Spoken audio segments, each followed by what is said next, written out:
Mistress of All Evil, A Tale of the Dark Fairy by Serena Valentino. Copyright Disney Press, 2017. Chapter 22, The Dark Fairy's Revenge. Taking a deep breath, Maleficent looked back at Nanny. Nanny flashed Maleficent one of her magnificent smiles and mouthed the words, "I love you, daughter." With one last wave to her mother, Maleficent turned and walked down the path that felt like it might be hers. She soon found herself in a world that was very unlike the fairylands. Maleficent was standing near a small well that lay in the shadow of a beautiful castle with many spires. The castle's roof resembled red witch hats, and the surrounding lands were lush, green, and heavily wooded. There seemed to be all manner of forest creatures romping about, making the scene more picturesque than if it had been reality. Sitting on the edge of the well, kicking her feet, was a young girl with black hair, tied with a red ribbon. She was a pretty little thing, with her pale face and apple-red cheeks. She was crying. "What's the matter, dear?" Maleficent asked. The girl looked up and gasped. "Shh! I'm not here to harm you," Maleficent assured her. "What's your name?" The little girl looked at Maleficent, terrified, but she managed to speak. "My name is Snow White." "Snow, don't be afraid of me. I'm here to help you. What's the matter? Why are you crying?" "It's my mother. She won't eat or drink, and she spends her days talking to someone who isn't there. She's been ill and broken-hearted since my father died, and—" "Tell me, please," Maleficent said, coaxing her. "I'm afraid of her. She's changed since my father died. I'm afraid she may kill me." "Where is your mother now?" asked Maleficent. "She spends all her time in her room," Snow replied. "I think she may be going mad. I hear her talking endlessly to someone who isn't there. Sometimes I hear her screaming at something." Maleficent was concerned. "Has no one looked into this? Is she being tormented by someone or something? Has anyone been to see her to lift her spirits, to help her through her grief?" "No one except my father's cousins, but she banished them long ago, along with her best friend, Verona. I'm afraid she's very much alone," Snow replied, wiping tears from her face. Maleficent didn't understand how the girl could leave her poor grieving mother alone to wither and suffer. But she remained sweet and understanding. "Stay here, my dear. I will see to your mother." As soon as Maleficent entered the castle, she could feel despair weighing heavily in the air. The home was cursed with sadness, and something much worse, something sinister and unnerving. As she made her way up to the Queen's chamber, she heard a woman's voice. "How long has this woman been alone, up here raving like a mad woman? And to whom is she speaking?" Maleficent whispered a charm that allowed her to see through walls. The effect was much like creating a window. She could see whoever was on the other side, but they were unaware that they were being spied on. Standing in the middle of the room was a beautiful queen, sobbing with despair. She screamed at a man's image in her mirror. "I command you to tell me the truth," she shrieked through tears. A horrible, wicked voice came from the man in the mirror. His face was cruel and twisted with hatred. "You killed your mother the day you were born, and your face reminds me of hers. That's why you despise me." The queen was crying so hard she couldn't catch her breath. "I wish you had died that day, not her," spat the man in the mirror. Maleficent was horrified. The man was the ghost of the queen's father, and he was tormenting her from beyond the grave. She had no one to defend her from him. He was slowly turning the poor woman mad. "If I could reach through this mirror and kill you myself, I would. You're ugly and vile, and your heart is black as night. You repulse me." The queen cried even harder as the man in the mirror continued. "Your daughter, Snow White, is the fairest in the land. I could never love you and find you beautiful while she lives." The queen looked up at her father through swollen, tear-filled eyes. Maleficent thought the queen must be bewitched or under his spell, because she couldn't fathom any other reason the queen would want the horrible man's approval, or want that creature to love her and find her beautiful. It made Maleficent ill. "Will you love me if I kill Snow White?" the queen asked, an evil smile on her lips. "Yes, my daughter, that would please me. That would make me love you more." Maleficent had heard enough. Snow White had been right to be afraid. Something had to be done. Maleficent opened the door, startling the wicked queen, who turned around, ready for a fight. Maleficent raised her hand, using her magic to send the queen flying into the far wall of her chamber. An invisible force left the queen unable to move or speak. The wicked queen was trying to scream, but no sound came from her lips. "You are monstrous for treating your daughter so cruelly!" The evil queen was shocked to see that Maleficent wasn't speaking to her, but to her father's reflection in the mirror.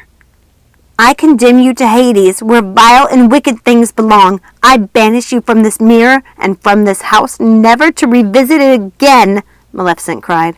The mirror shattered with an explosive crash that reverberated through the entire castle. She heard Snow White scream from the courtyard. The young princess ran into the castle and up to her mother's rooms, where she found the queen crying in a heap in Maleficent's arms.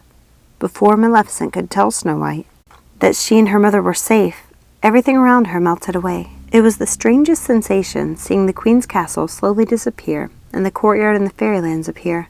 The courtyard was cluttered with the eager faces of fairies waiting for the students to come out of exams. Maleficent desperately wanted to stay with the queen and her daughter. She wanted to be sure they would be okay. She wanted to comfort Snow White, to make sure the queen would recover. Surely this wasn't what it was going to be like if she became a wish-granting fairy. She hoped she would have more time with her charges. Maleficent blinked a few times, adjusting to her new surroundings. She must have been the first to finish the exam because she didn't see any of the other students. She stood there trying not to fidget. She was unsure what to do next until Nanny ran up to give her a big hug. "You did beautifully, my darling, just brilliantly. I'm so proud of you." The fairy godmother cleared her throat. "Let's save the comments until everyone is finished. No sense in getting her hopes up unnecessarily." Nanny flashed her sister a dirty look. "What do you mean? She did really well." The fairy godmother shook her head. "Of course you would think so, but I think she should have done things differently." "What should I have done differently? I saved the queen," Maleficent said. But the fairy godmother didn't answer her. Just then the blue fairy appeared next to Maleficent. "How did you do?" Maleficent asked. The blue fairy looked concerned. She hadn't done well, but Maleficent had a feeling she'd performed the exam beautifully. Soon, all the fairies except Flora, Fauna, and Merryweather had appeared. The fairy godmother refused to give anyone her results until they returned. "I wonder if they're okay. Should someone go check on them?" Maleficent asked. "You would like that, wouldn't you? To have them disqualified," the fairy godmother snapped. Maleficent was shocked. It was true. She didn't like the three fairies, but she wouldn't want to see them unfairly disqualified. "What do you mean?" Nanny put her arm around Maleficent's shoulders. "If an instructor has to go into the story, then the fairy is disqualified." "Can another student go in to help? What if they're in trouble?" Maleficent insisted. The fairy godmother looked at her suspiciously, but seemed to be considering the possibility when the three fairies finally appeared. "Oh my goodness, finally! It was dreadful! I can't believe we made it out alive," Merryweather said dramatically. Flora and Fauna looked as if they were stricken by some sort of ailment. Maleficent wondered what they had faced in their scenario. "Are you okay?" she asked them, but the fairies didn't thank her for her concern.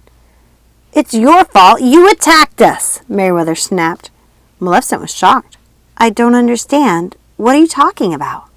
"You know exactly what we're talking about, Maleficent!" Merryweather shouted. "You tried to sabotage us, Maleficent!" Flora screamed. "I did not." Maleficent looked at Nanny, confused. "I swear, I have no idea what she's talking about." Merryweather pointed her finger accusingly at Maleficent. "You know what you did! You attacked us, trying to protect your evil birds!" Nanny had never seen exams de-evolve into such chaos, but she did know her daughter had nothing to do with it. "The fairy godmother and I will look at your story, and we will figure out what happened," Nanny said. "I don't think the One of Legends should be able to help decide, even if she is the head mistress," Merryweather insisted.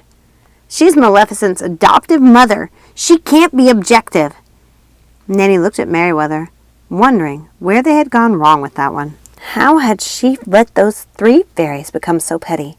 Had she spent so much time trying to lift up Maleficent that she'd neglected those three, leaving them to her sister? She suddenly felt responsible for those fairies and wondered why she hadn't taken the time to guide them and set them on the path of goodness that she had thought was their fate.